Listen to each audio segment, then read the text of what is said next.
Welcome to the Banker Lamp. Please enjoy the video. You start by connecting both controllers and signing into two distinct Xbox profiles. This lets the game recognize separate players. Once done, plug in or sync the second controller and confirm it appears under Devices and Accessories.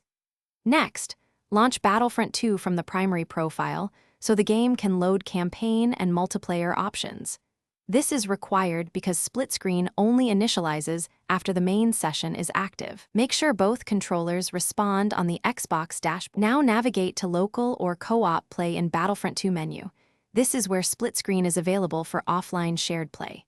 With player 1 in the lobby, press the second controller's A or the primary action button to add player 2. The game will prompt profile confirmation. After player 2 joins, pick characters, loadouts, and factions independently. Do this now because the game locks selections when the match starts. Once both players are set, confirm readiness, and the game will split the display and begin. You're ready to start. Ensure both players are marked ready and select Start to begin the split screen match.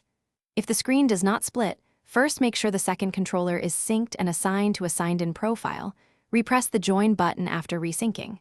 If problems persist, quit to the Xbox dashboard and relaunch Battlefront 2 or perform a quick console restart. This clears input state and often resolves recognition issues. Finally, verify game updates are installed to avoid version-related split-screen bugs. Thanks for watching. If this was helpful, leave a like and consider subscribing. See you next time.